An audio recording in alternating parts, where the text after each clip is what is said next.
Alors regarde la météo là. Eh oui, Qu'est-ce que t'en penses? c'est ce que je regarde.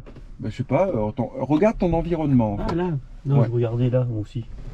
Non mais regarde à l'extérieur, parce que de toute façon, regarde, on ira. Ouais. Qu'est-ce que tu vois en fait? Je vois des nuages bas. Voilà. Ton tour de piste, il est à combien? Ben, si on fait l'autre, il est à 1800. Bon, et si on fait le normal, il est à 1300. 1300. Donc 1300 pieds, c'est pas certain qu'on les ait, d'accord? Le risque, c'est quoi d'après toi là?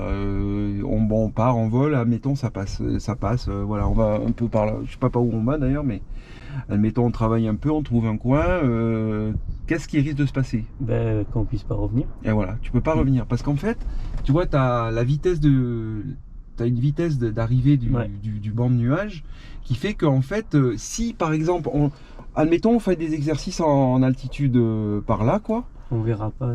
Ça se bâche en dessous et tu peux pas percer où tu vas. Et ouais. Donc, quelle est ta décision?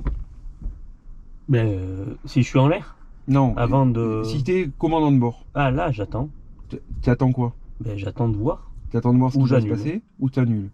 Donc, moi je pense qu'il vaut mieux annuler parce que à mon avis ça évoluera pas. Ça va évoluer, mais très. Oui, j'ai regardé, c'est fin d'après-midi. Voilà. Et encore, il y a juste un trou. Donc là, si tu veux, tu es dans une situation qui est typique de l'aviation de loisirs. C'est-à-dire que tu es frustré à bloc, parce que tu te disais, putain, je vais voler, mais tu prends aucun risque. Aucun risque. Parce que là, ta mère, tu pourras l'appeler, elle viendra pas te chercher, quoi. Tu vois? Si. Oui. Elle est pilote, ma mère. Tu vois? Donc, en fait, tu prends aucun risque. Ouais. Hein, si ça passe pas, et tu vois, là, c'est en train encore de se dégrader depuis tout à l'heure. On voit plus le coudon. Voilà, on voit plus rien, quoi. Donc, c'est pas des conditions qui sont propices à ce qu'on voulait faire. Voilà, donc je pense que si tu veux, on peut attendre encore 10 minutes assis là, il n'y a pas de souci. Hein. Mais là, tu vas payer pour rien parce qu'on va mettre. Voilà. On va arriver au bout de piste. Ah, bah, bon, on revient. Voilà. Donc tu vas payer 50 € pour quoi faire? Oui, pour rien. Pour rien. Donc, pour entendre le bruit du moteur. Ah oui.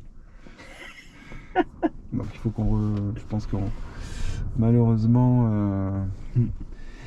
Tout est cerné en fait, tu vois. Oui, il n'y a pas un. Il n'y a rien de. Il n'y a pas un côté où on se dit tiens. Et même s'il y avait un côté, vu que là ça arrive très bas, tu peux partir mais pas rentrer. Donc après, le plan B c'est quoi? Parce que en fait, il faut se dire, ça pourrait nous arriver. C'est-à-dire que on peut partir, ça va, c'est moyen, mais bon, on part. Ouais. Et putain, on peut pas revenir. Donc il faut prévoir un plan B. Toujours un plan B. Oui, un déroutement. Un déroutement. Donc surtout si on était parti en Ève. Donc là, le Luc, oublie, hein, à mon avis, voilà. Cannes, ça n'a pas l'air de passer là-bas. Bon, donc tu vois, même le plan B aujourd'hui, il y en a pas, quoi. Il n'y a pas un côté où il n'y a rien. Voilà, où on pourrait partir et puis se poser ailleurs, à Vinon, à Marseille, on peut même aller à Marseille, à Gap, j'en sais rien, mais qu'on puisse se poser. Voilà. Donc, l'enseignement d'aujourd'hui, parce que c'est quand même très intéressant la situation, c'est de dire, aujourd'hui, si je décolle et que ça se bâche, vu la vitesse de progression de la nébulosité, bah, j'ai pas de plan B, quoi. Non, puis on n'aura même pas le temps de faire un tour de piste. Voilà, j'ai pas de plan B. C'est-à-dire que je me trouve en IMC, peut-être même pas au-dessus de la couche, parce qu'elle est très haute, de toute façon on n'a pas le droit d'y aller, et je fais quoi? Voilà, ben rien. Donc, on rentre l'avion au garage. Voilà, allez.